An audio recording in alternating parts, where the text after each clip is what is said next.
마가복음 12장 35절부터 37절까지 말씀 제가 봉독하겠습니다. 예수께서 성전에서 가르치실새 대답하여 이르시되 어찌하여 서기관들이 그리스도를 다윗의 자손이라 하느냐. 다윗이 성령에 감동되어 친히 말하되 주께서 내 주께 이르시되 내가 내 원수를 내 발 아래 들 때까지 내 우편에 앉으라 하셨도다 하셨느니라. 다윗이 그리스도를 주라 하였은즉 어찌 그의 자손이 되겠느냐 하시니 많은 사람들이 즐겁게 듣더라. 아멘. 오늘 우리가 예수님을 글로 배웠습니다 라는 제목을 가지고 함께 말씀을 나누기 원합니다. 오래전 광고 카피 중에 연애를 글로 배웠습니다 라는 이제 문구가 있었습니다. 여러분, 연애를 글로 배우면 어떻게 되겠습니까? 머리로 아는 지식을 따라 움직이느라 정작 중요한 사람이 옆에 있는데, 그 앞에 있는데도 그 사람을 알아가는 일을 놓치게 됩니다. 이 광고 카피가 대박을 치면서 사람들이 실제로 경험해야 알 수 있고 배울 수 있는 것들을 여러 가지로 이제 풍자를 했습니다. 춤을 글로 배웠습니다. 운전을 글로 배웠습니다. 야구를 글로 배웠습니다. 여러 가지 것들을 이렇게 표현을 했지요. 경험적으로 알아가고 배워야 할 것을 글로 배운 사람들은 반드시 현실적인 괴리감을 느낄 수밖에 없습니다. 그런데 예수님을 글로 배운 사람도 있다 하는 것 여러분 아십니까? 우리가 예수님을 알기는 알지만 개인적으로 아는 것이 아니라 글로 배워서 알고 공적으로만 알고 있다면 그것은 신앙생활이 아니라 종교생활입니다. 예수님이 누구신가 하는 이 질문은 복음서를 읽을 때 대단히 중요한 질문입니다. 예수님이 누구신가 하는 질문은 우리가 굉장히 단순한 질문 같지만 자신의 개인적인 신앙 고백을 담아야 하는 질문이기 때문에 우리가 정말 쉽게 대답할 수 있는 질문이 아닙니다. 하지만 믿음과 신앙을 글로 배운 사람들은 예수님에 관해 전해 들은 것 외에는 알지 못하기 때문에 예수님이 누구십니까? 당신에게 예수님은 누구십니까? 이렇게 물어볼 때에 자기가 예수님에 관해 아는 지식만을 늘어놓을 뿐이죠. 오늘 본문에 등장하는 서기관들이 그랬습니다. 그들은 누구보다 성경을 잘 안다고 자부했고 그들은 누구보다 메시아에 관해서도 잘 안다고 생각을 했습니다. 지금 예수님께서 이제 예루살렘 성전에 이제 올라가셨는데 이 산헤드린 공의에서 예수님을 공격하기 위해서 지금 이 예루살렘 성전에 많은 사람들을 지금 파견을 했습니다. 지금 바리새인도 갔고요, 서기관도 갔고 사두개인들도 갔고 헤롯 당원들도 갔습니다. 지금 예수님의 대적들이 다 이곳에 지금 모여 있는데 이 사람 저 사람 한두 사람씩 계속 공격을 시작합니다. 그 중에서 이제 오늘 이제 서기관이 예수님께 나와 이제 말을 거는 이제 장면들이 있습니다. 하지만 이 서기관이나 바리새인들의 실상은 어떻습니까? 예수님께 어떤 질문을 하고 공격을 해도 사실 이들이 알고 있는 지식들은 온전한 지식이 아니기 때문에 예수님을 이길 수가 없습니다. 그들은 실상 글로 배운 지식으로 관습과 종교적인 의식을 행하기에 바쁜 사람들이었기 때문에 그런 자기의 종교적인 열심을 드러내고 자랑하기에 그들의 모든 관심이 다 있었습니다. 서기관들은 율법에 대해 많은 지식을 갖고 있었지만 정작 메시아 곧 그리스도이신 예수님은 알지 못했습니다. 이 땅에 오신 메시아가 그들의 눈앞에 있었지만 그들은 알아보지 못했고 예수님이 어떤 분이신지 그들은 고백하지도 못했습니다. 오늘 예수님께서는 그들의 이런 무지함을 드러내시기 위해서 이제 질문을 던지십니다. 35절 말씀입니다. 예수께서 성전에서 가르치실새 대답하여 이르시되 어찌하여 서기관들이 그리스도를 다윗의 자손이라 하느냐. 예수님 당시의 서기관들은 그리스도를 단지 다윗의 자손으로만 인식하고 있었습니다. 그들의 이런 생각은 당시 유대 사회가 갖고 있던 일반적인 메시아에 대한 사상이었습니다. 그래서 여리고에서 예수님을 만난 바디메오도 예수님을 불러 외칠 때 뭐라고 불렀습니까? 다윗의 자손 예수여 나를 불쌍히 여기소서. 유대인들에게 메시아를 의미하는 이 다윗의 자손이라는 표현은 어디서 왔습니까? 사실 성경에 이 메시아가 다윗의 자손이라고 이렇게 명시되어 있는 표현은 없습니다.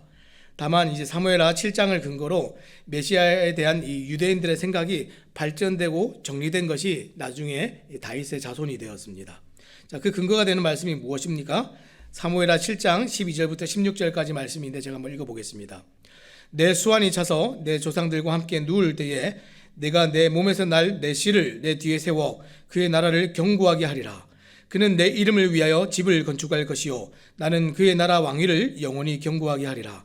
나는 그에게 아버지가 되고 그는 내게 아들이 되리니 그가 만일 죄를 범하면 내가 사람의 매와 인생의 채찍으로 징계하려니와 내가 내 앞에서 물러나게 한 사울에게서 내 은총을 빼앗은 것처럼 그에게서 빼앗지는 아니하리라. 내 집과 내 나라가 내 앞에서 영원히 보존되고 내 왕위가 영원히 견고하리라 하셨다 하라. 곧 메시아가 다윗의 가문에서 나올 것이라는 이 생각의 반영이 이 다윗의 자손이라는 칭호를 이제 만들어냈습니다. 자, 이 언약은 이 북이스라엘의 멸망 때 이새의 줄기, 한 싹, 한 가지 이렇게 나타나기도 합니다.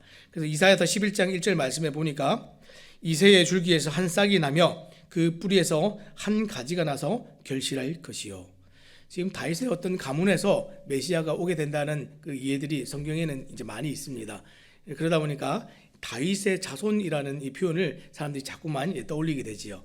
자, 그리고 남유다 멸망 때에 다윗에게 한 의로운 가지가 일어날 것이다라는 소망의 메시지들을 전할 때 또 이것이 좀 더 이제 구체화됩니다.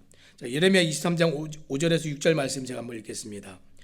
여호와의 말씀이니라. 보라, 때가 이르리니 내가 다윗에게 한 의로운 가지를 일으킬 것이라. 그가 왕이 되어 지혜롭게 다스리며 세상에서 정의와 공의를 행할 것이며 그의 나라의 유다는 구원을 받겠고 이스라엘은 평안히 살 것이며 그의 이름은 여호와 우리의 공의의 일컬음을 받으리라. 자, 이 이해들이 구약 사상에 다 이렇게 깔려 있습니다. 다윗의 뿌리에서 다윗의 후손에서 메시아가 올 것이다 하는 이해들입니다. 자, 그러다가 이것이 언제 다윗의 자손이라는 이름으로 변경이 되게 됩니까? 이 기원전 1세기 후반에 이 바리새파 사람들에 의해 쓰여진 이 솔로몬의 시편이라는 책이 있습니다.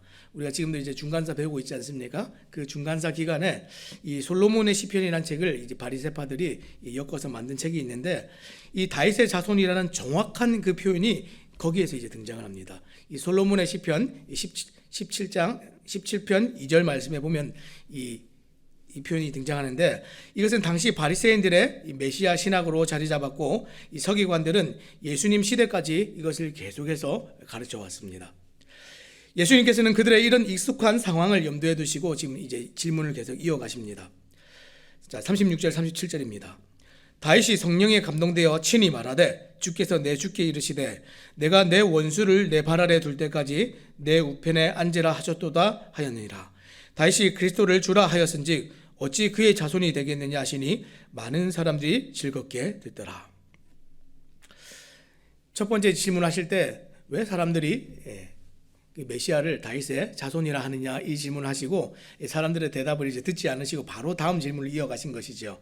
근데 그 다음 질문을 이어가실 때에 예수님께서 인용을 하십니다. 이 시편 110편 말씀을 인용하시는데 이것은 이제 우리가 제왕시라고 이제 알려져 있는 시입니다. 자, 시편 110편 지금 1절 말씀을 인용하셨는데 제가 한번 읽어보겠습니다. 여호와께서 내 주에게 말씀하시기를 내가 내 원수들로 내 발판이 되게 하기까지 너는 내 오른쪽에 앉아 있으라 하셨도다. 예수님께서는 이 시편이 다윗이 성령에 감동되어 한 고백이라고 말씀하셨습니다. 이 서기관들의 가르침과 지금 성령에 감동된 이 다윗의 말이 지금 대조를 이루고 있습니다. 이 다윗이 말하는 내 주는 오실 그리스도 메시아를 가리키는 것이죠. 예수님은 다윗이 그 메시아에게 뭐라고 칭했다고 얘기했습니까? 주라고 이렇게 얘기했다 이렇게 얘기했습니다. 메시아가 다윗의 자손이 되겠느냐라는 이제 수사적인 질문을 던지십니다. 주라고 고백한 그 사람이 어떻게 또 다윗의 자손이 될 수 있겠느냐 이렇게 얘기한 것이죠. 물론 예수님께서 혈통적으로 이 다윗의 자손됨을 스스로 부정한 것은 아닙니다. 예수님은 다만 이스라엘 회복에 지금 초점이 맞추어진 이 바리새인들의 정치적인 이 메시아관을 뛰어넘지 못하는 그 모습을 안타까워하시면서 진짜 너희들이 바르게 바라보아야 될 메시아가 어떤 분인지 그것을 가르쳐주고 싶어 하셨습니다. 그분이 어떤 분이십니까? 다윗도 이루지 못한 더 큰 하나님 나라를 이룰 새로운 메시아입니다. 그들이 보지 못했던 메시아는 이런 분이죠. 자, 그런 관점에서 메시아에 대한 이 강조점은 다윗의 자손이 아니라 그분이 다윗의 주라는 사실에 있습니다. 다시 한번 말씀드리겠습니다. 지금 예수님께서 이 오늘 마가복음에서 이 서기관들 또 많이 모여 있는 사람들에게 가르치신 것은 이 메시아에게 있어서 다윗의 자손도 중요한데 진짜 중요한 것은 그것은 다윗의 주라는 사실입니다. 메시아는 그저 이스라엘의 왕이 아니라 만왕의 왕이시고 만주의 주가 되시는 전능자 하나님이 되신다라는 사실을 사람들이 알기를 원하셨습니다.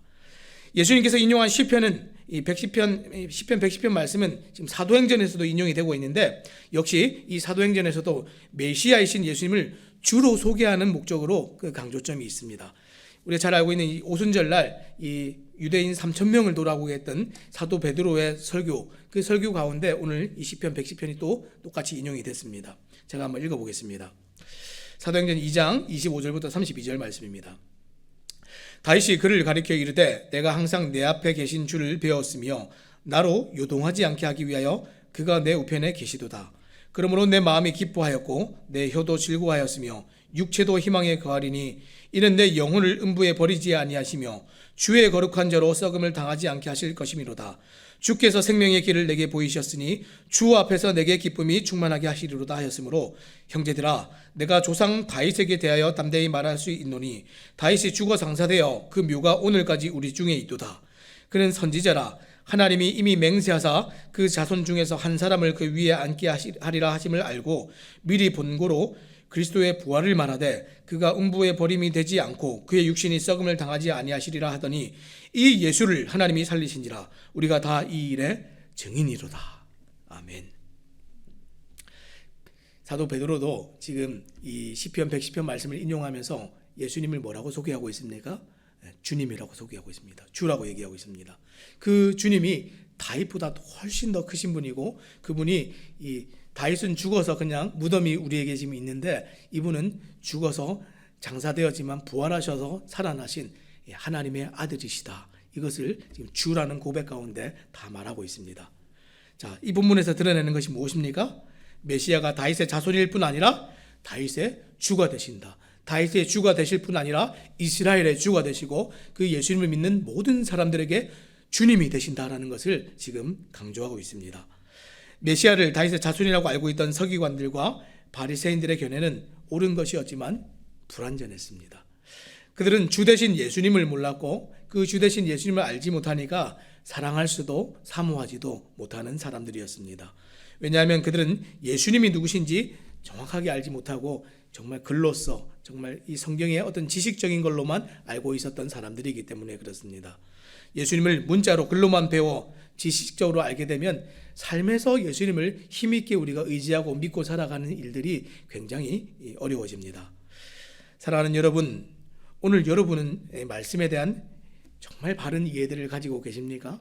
오늘 성경의 정말 주인공 되신 우리 예수님에 대한 정말 바른 지식이 있으십니까? 성경의 그 주님을 여러분들은 만나셨습니까?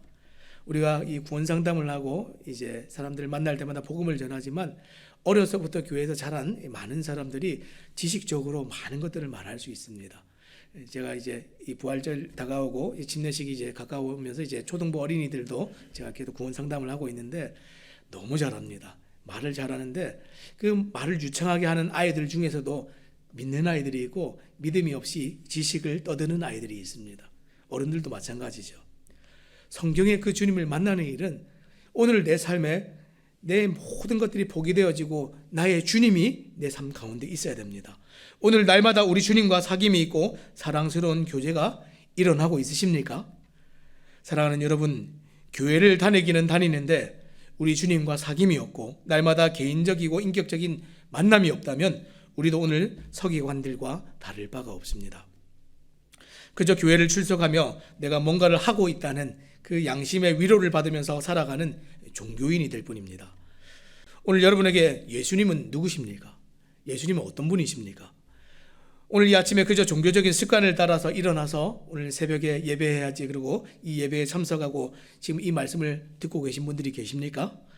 우리 주님을 바르게 알고 믿기 위해서 성경의 지식은 반드시 필요한 것이지만 하지만 우리 주님을 개인적으로 알아가고 사랑하고 그분을 실망시키지 않고 싶은 그 간절함이 없다면 공적으로 알고 있는 많은 성경의 지식은 그저 우리에게 백과사전이 될 뿐입니다.